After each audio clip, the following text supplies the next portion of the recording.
Āria mai, ora mai. Āria mai, ora mai. E te anau, tāpka ia tō koto maro itiki. Ia ruru, ia piri, e ai kārea.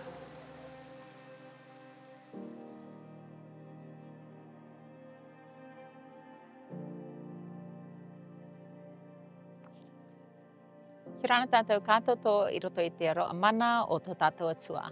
Welcome back to MFEM's Legacy Series, celebrating 60 years of self-governance in the Cook Islands.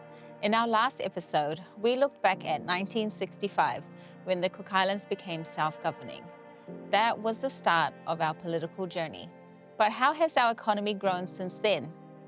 In this episode, we focus on public finance management, PFM for short, the system that ensures government money is collected, allocated, and spent in ways that benefit our people. It's more than just policies, it's about real outcomes, like better hospitals, schools, roads, and support services. To see how this works, we break down the budget cycle into key steps.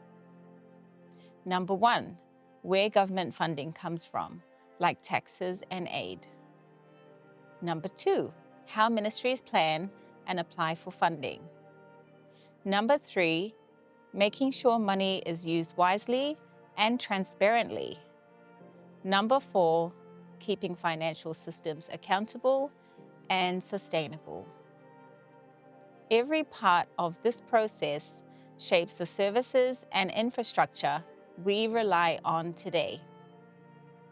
Now, taxes, though we don't always like to pay our taxes, it plays a big role in funding essential services, but a fair and effective tax system is key. We spoke to Maria from Revenue Management about why paying taxes matters and how government revenue supports our national goals. So every dollar that we collect in taxes directly benefits us all. It builds on our country, it supports our people, and it secures our future. So without tax revenue, the essential services that we rely on would not exist, such as our schools, the roads, public service, all depends on the contribution that we make as businesses and individuals. So if you think about it, when you drop off your children to school, you don't have to worry about expensive tuition fees. Our tax systems help provide the education. So when a loved one needs medical care, they receive it without facing massive hospital charges. In other countries, people struggle just to afford basic healthcare. But here in the Cook Islands, we are fortunate to have a system that looks after our people. Taxes don't just pay for what we see every day as well. It also prepares us for what we don't expect. So when a cyclone hits or we have an emergency, it's tax revenue that funds our disaster response teams, the roads, the beaches being clean, the support through the law enforcement, and investment in our infrastructure to strengthen our economy, including tourism industry, which provides the jobs for many of our people. So some may see tax as a burden, but it's actually an investment in our own future. If we want to continue and enjoy the benefits that we receive today for our children and the better of, bringing up our people, then we all have to play a role in supporting tax compliance. So every tax dollar collected is a contribution towards a better, a safer, and more prosperous Cook Island for all of us. Each year, ministries apply for funding to run their programs. At the same time, the Economic Planning Division works with the IMF's Pacific Financial Technical Assistance Center, which is PIFTAC for short, to strengthen financial planning for the Cook Islands. But how do we make sure money is spent on the right priorities? I spoke with the Economic Planning Division about how the budget process works and how economic assessments help guide decisions. So economic planning is a really sort of important part of our role here at MFEM. It's important to sort of know what's happened and what's happening in the future. So we take a lot of statistics and try and work out what's happening with the economy, and then we forecast it forward. And when you forecast it forward, it allows you to know, particularly for the budget of the Cook Islands, how much tax is coming in, and then it also helps us understand how much we can to spend sustainably in the country. So once we get an idea of our tax levels, then we say, right, okay, we might have this much extra money to spend next year and this much extra in the following years, so we can sort of help decide where to put the money in. And that's where economics comes in, is deciding, where's the best bang for the buck? Where are we going to spend the money that makes the biggest impact? And so, we might look at, say, things that we've done in the past that have been successful, or new ideas, particularly over COVID. We had that big reduction in the economic capacity of the country, and so we put things in place to keep the economy going while things were tough. And now, as we're coming out of COVID, we're actually spending some money to help the economy grow stronger. And so probably a big thing about that is the support we're doing for some of our airlines coming in. And what we do is we try and look at all the different options we got. So we could have a flight from New Zealand, or we could have a flight from Australia, or we could have a flight from from Hawaii. And what we do there is we say, okay, what are the benefits we're going to get from these passengers coming in, and what's it going to cost us? And so you can sort of weigh everything up and say, actually, this is going to be the best. So, those are some of the ideas of the policies we put in place to help the Cook Islands do better. So the budget process runs over a period of 9 months, starting from September, October in the previous year up until May in the following year. During that time, we established the budget support group, which we would essentially use later on in the process, but we'll also develop the medium-term fiscal strategy, which gets approved through cabinet in December. That sets the foundation for basically the budget process. Ministries are given draft ceilings as well as a copy of their business plans. They're given 2 months to work on that. That gets submitted through to our team to put together for BSG. BSG goes through the process of vetting. Once that's done, a recommendation list is put together. Then that goes to cabinet. Cabinet endorses that recommendation list, and then it comes back to our team for us to do our internal processes to develop the budget estimates. Then that gets tabled back to cabinet in order for it to be tabled in Parliament. Next, we looked at how government funds are managed day to day. The Treasury Management Division ensures public servants are paid, government spending is handled properly, and payments are processed smoothly. Pe'erui shared insights on how these operations keep everything running. So Treasury maintain cash flows from government agencies. So each government agency has a certain amount of funds that they would like to appropriate, they would like to have in their books for them to be able to spend. And when they have got those plans financially written out, then we are able to have payments processed accordingly to how they want it. In the past 15 years, we've been using an old legacy payment system, which was manual processing of payments, and at many a times there has been a lot of delays of payments going to the banks. But since just before the COVID period in 2019, we adopted a one accounting system, which was through some financial aid through New Zealand. And we were able then to introduce a financial information system platform, and it's called Unit 4. And with this introduction of the Unit 4 system, we have been able to streamline our payments a lot more easier. There has been some efficient gains where pensioners and beneficiaries are able to get their money on time with ease. We don't have to wait for the bank to open up. We're able to process the funds beforehand, and then it gets released to the bank 8 o'clock in the morning, 9 o'clock in the morning. Some sort of appreciation that the public don't really see. So in the past, we were not able to control any of these overspendings. It was money gets placed into the bank accounts for agencies. Now with the one bank account movement that we have with FMIS, it allows us then to it allows us to have ministries control their budgets. So They are to work their work plans according to what has been appropriated for them for the year, and not look at their balance of their cash in their bank accounts as they have in the past, which has always led to overspending. So with that in place, there's a special control function in the Unit 4 system, and it's called committed funds check, and there's commitment spending. So with these put in place, these controls put in place into the system, it has allowed agencies to properly plan for their spending, what is required for them to do their work plans, and what do they have available on cash. If they need to, there's not enough money in the expenditure line that they do have sitting there. It's not that hard for them to do a quick rephase, and you're able to always move money from a certain expenditure line to another line to accommodate for that spending that hasn't been planned for. Foreign aid has helped build important infrastructure, from roads to renewable energy. But how do we make sure aid is used wisely and creates long-term benefits? Mani Mate, Director of the Development Coordination Division, explains how better aid management has given the Cook Islands more control over its own development. Getting the accreditation, getting access to these multilateral funds is important.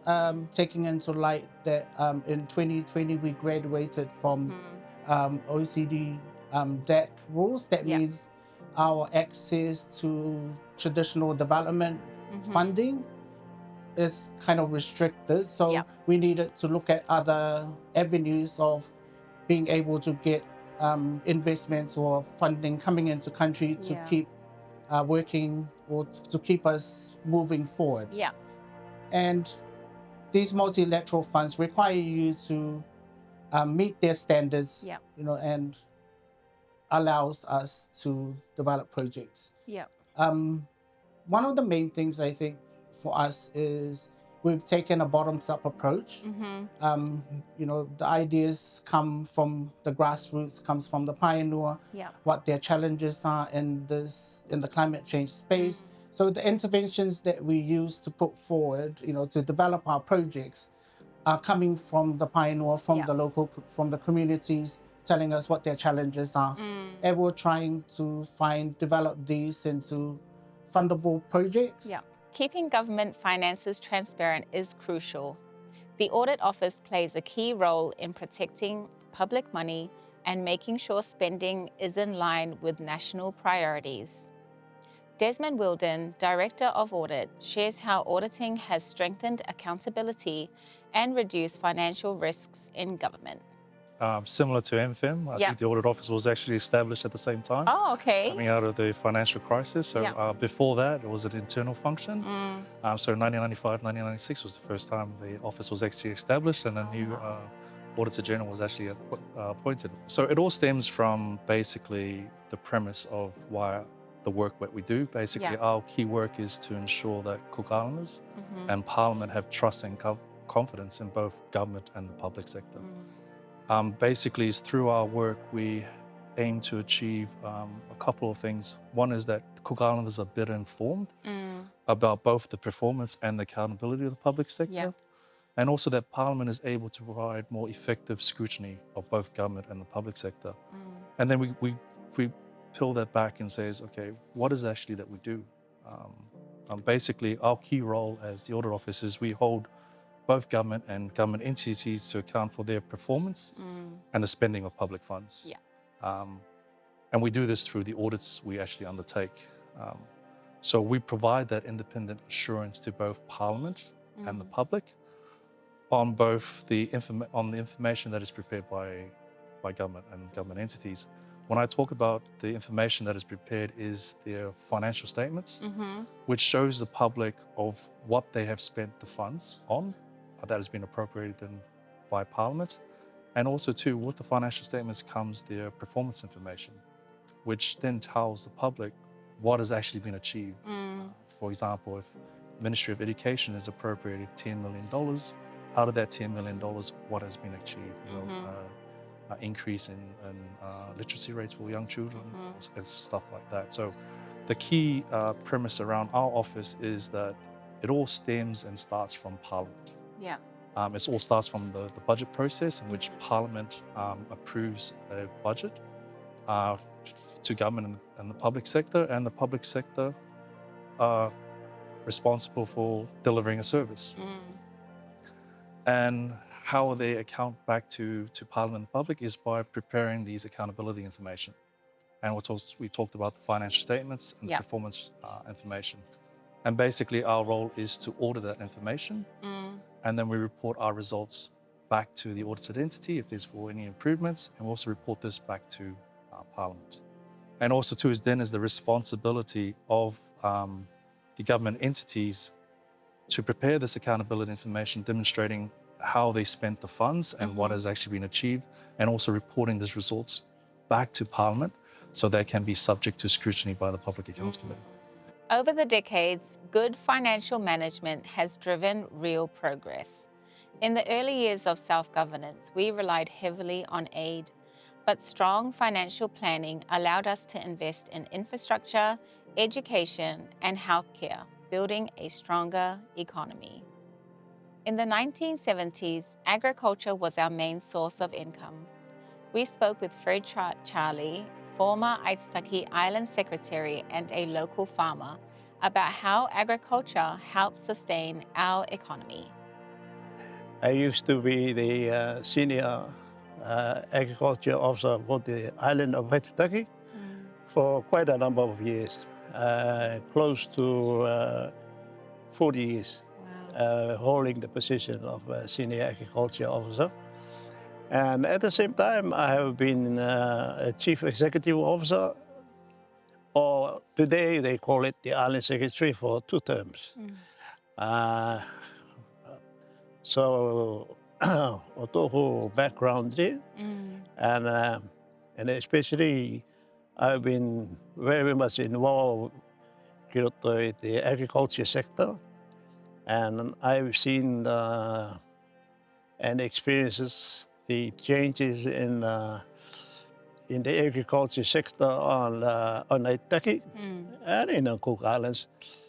For example, in the early 70s, or even in the 60s, or even before that, the agriculture sector was based on the economy of agriculture in terms of exporting.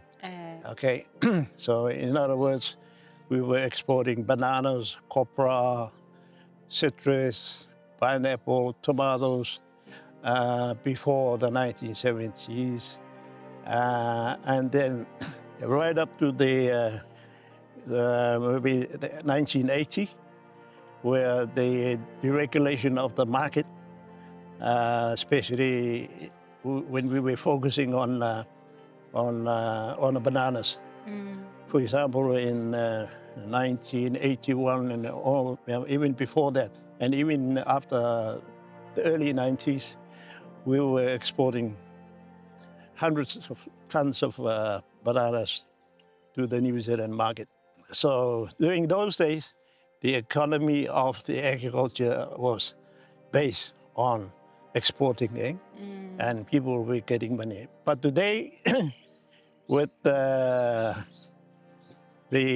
agriculture sector is sort of now focusing mainly on feeding the number of tourists coming into Aitutaki, especially into Aitutaki.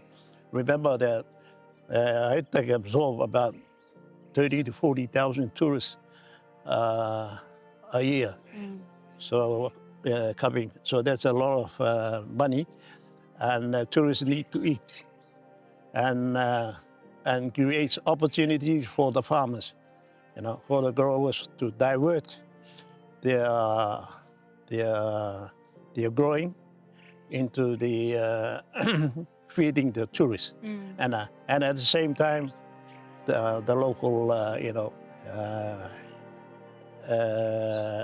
so right now at this time, we're talking about in the 20s, and for the next more years to come, this is the focus of the agriculture sector on Aitutaki, And this will be to look into the tourism, feeding our tourism, and at the same time for local consumption. By the 1980s, tourism and fisheries became key industries. The Bertram Report introduced strategies that still shape our economy today, including number 1, growing businesses beyond agriculture. Number 2, investing in infrastructure to support economic growth. And number 3, reducing reliance on aid by strengthening local revenue. Economic resilience has remained a priority. From the 1996 to 97 financial crisis to the COVID-19 pandemic, strong financial management has helped us recover and move forward. Good financial management isn't just about numbers, it's about ensuring government decisions improve people's lives. Looking ahead, strong public finance management will continue to be key to delivering better services, creating jobs, and building a thriving Cook Islands. Public finance management is extremely important, and it's not very well understood, and yet it's a foundation of any economy.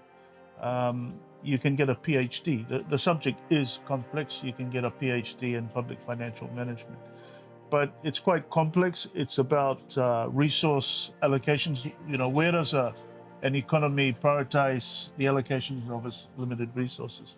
How does it generate and collect government revenues, taxation? How does it manage debt? How does it provide the public goods and service, you know, at cost to its community members? So it's quite, it is complex, which explains the PhD and PFM. But I guess our audience has already heard the roles of the different divisions of MFEM, which is probably a good place to start. You would have heard from EPD, Economic Planning Division, and he spoke a little bit about the economic context. And I like to think the macroeconomy that PFM feeds into. Within EPD as well, you would have had some sort of explanation around the budget process. So you've got, within EPD, you've got the budget process where every year the budget team goes through a prioritization process with government agencies about how much money and what sort of services they're going to deliver, not just in 12 months, but in 12 months plus 3-4 years. Yeah. And that's the medium-term budget framework. It's extremely important to realize the significance of budget planning beyond 12 months. Yeah. Then you heard from RMD and Customs, where they spoke about the revenue generation and basically the taxation. How much money do you take out of the economy, out of households, out of businesses, and put into government goods and services without crippling either the household, undue, you know, stress, or crippling businesses. So there's some finesse required there. There must have been an explanation from Treasury Management Division about expenditure control. How do we manage the expenditure of public goods, public finance throughout the budget year by the various agencies? There might have been some discussion around the financial reporting required. How well is that done? How it's consolidated and eventually audited. Under Treasury Management Division is also the debt management strategy. How much debt is required to sort of resource government priorities? So that's something that people need to be aware of. There is a debt management strategy. There are debt ratios that we operate to sort of manage the debt distress that many other countries are suffering. Yeah. We do that quite well.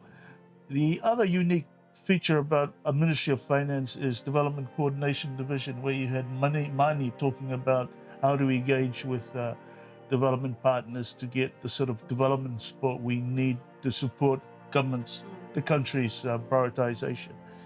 And finally, I believe, actually, no, I think you mightn't have heard about major projects, major procurement and projects in PPS. You didn't because they handle the major infrastructure investments, and there's the, you know, like infrastructure tends to be multi-million dollars, okay?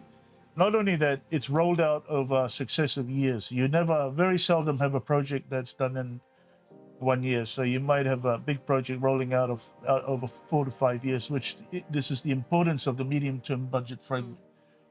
You know, so you can see the cost of this project rolled out over 4 years. So you get a better anticipation of the revenue streams in that medium-term period, plus the costs of delivering goods and services, public goods and services. So that's quite important.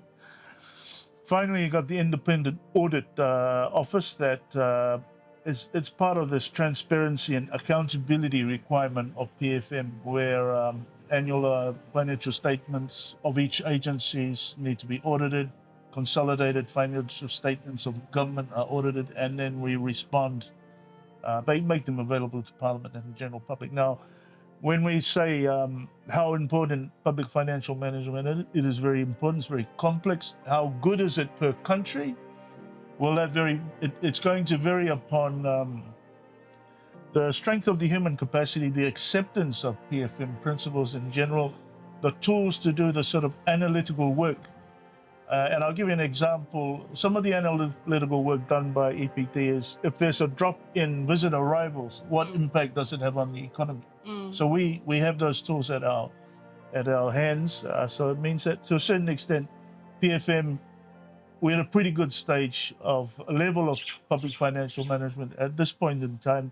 And I want to raise perhaps you can make it available, the PIFA assessment, Public Expenditure Framework Assessment, that's done by IMF PIFTEC. I think we should make that available, so they can click on that, and our people can see that our PFM standards are quite good. We're pretty much at the top of the Pacific Island countries.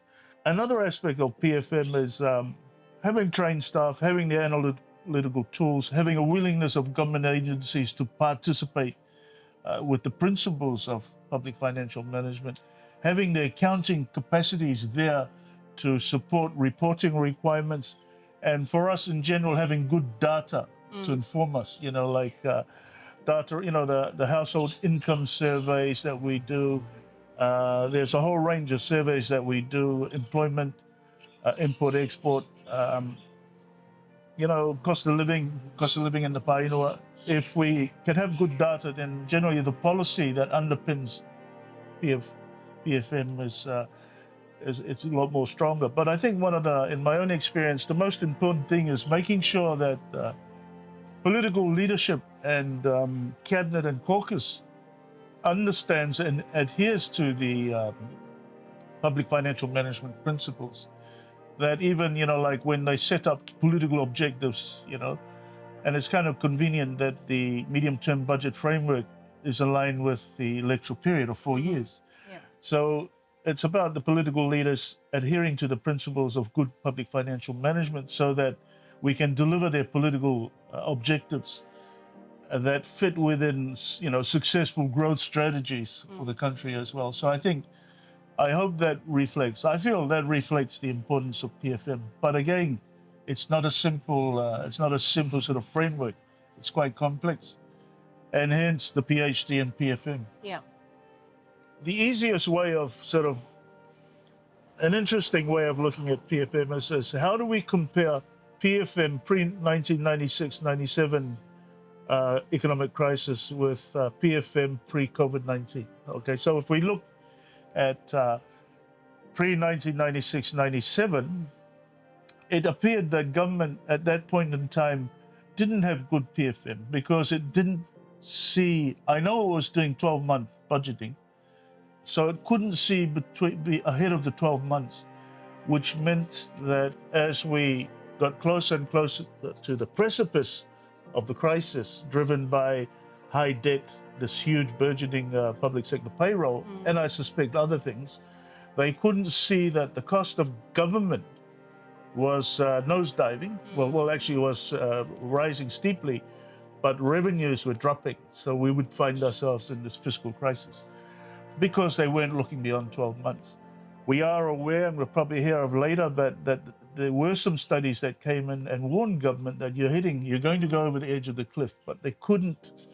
They didn't anticipate it, or they couldn't convince cabinet that something had to be done, or cabinet didn't know what to do. So whatever the problem was, we hit 96, 97 and basically went bust. And in the lead up to that, we faced with, we get 10% pay cuts, 25% pay cuts. And those sort of pay cuts, they were still occurring early 2000, which suggests that there were some lingering problems. The other thing about 96, 97 was because we had failed so miserably, we lost moral ascendancy, and it required consultants and outsiders to come into this country and start making decisions for us. And I find that quite unpalatable, that it's our problem. We're the authors of our own misfortune. Yeah. And we were so demoralized, or we allowed ourselves to be so demoralized that outsiders had to come and fix it for us. So when we contrasted with the rapid emergence of the COVID-19 pandemic, we were in a better place. We had, and I'll give you examples of what reflects good PFM. We had just put $57 million in the stabilization fund. Wow. In June 1990 for the rainy day that came 8 months later. Okay, so we had done that. We hadn't wasted money, put it aside. Our reserves were healthy. We had something like $90 million sitting in the reserves. So when we saw COVID coming, and I was sitting in Canberra at a meeting there, and I watched the international borders shutting down, I knew tourism is gone. Like everybody else here, they knew tourism was gone. But in fact, the first meeting I came back, I went to, actually, it was in early March 2020. I had my first meeting with, late Feb, early March, I had my first meeting with Chamber of Commerce, and I told them, don't worry, we've got good reserves set aside. We can hold the fort for a period of time at which we will look at, do an assessment and look at how we need to address this impending disaster. So we had moral ascendancy, we had money, and we had a little bit of time, so we started making decisions for ourselves. We were able, as COVID came closer, to understand the impacts on the economy with the loss of tourism arrival. We were able to design the economic and health measures to address COVID because we could cost them. And if we can cost them, impact was severe. We costed the remedies. We had the reserves to finance the remedies. And when we were running short, we had the relationship and credibility to talk to development partners about grants and debt financing. And we were able to connect with the communities, with Chamber of Commerce, the Private Sector Task Force, the House of Ariki. We communicated with the community. Again, this is about good PFM. We communicated with the community to say, guys, this is what's happening, this is the impact, this is how we're going to deal with it, and this is how much it's going to cost, and this is how much money we're going to keep in your pocket to make sure you're calm, stable, and we'll survive this thing. Yeah. And I think we did it with credibility. So that's the difference between, did we have good public finance management principles, framework, pre-96, 97? I suspect not. Did we have it in place pre-COVID? I'm fairly confident we did. Yeah. In terms of 96, 97 itself, the main legislative framework now for PFM is the MFEM Act. And that was birthed in 96, 97. So there's a realization that all these principles of PFM were missing in 96, 97. So they birthed a new legislation which created Ministry of Finance and Economic Management. And that legislation, those principles, and the people and systems that we had in place in MFEM pre-COVID-19 is what allowed us to get to where we are today. In our next episode, we look at one of the most talked about projects in our history, the Sheraton Hotel project. What went wrong? What did we learn? And how does it shape our economic decisions today? Stay tuned. Until then, meitaki korereka e kia manuia. Tuki tēni tarai ira ko tō mataki no mō. Te kereti te rutu ki mate kaka ari ki te matai o.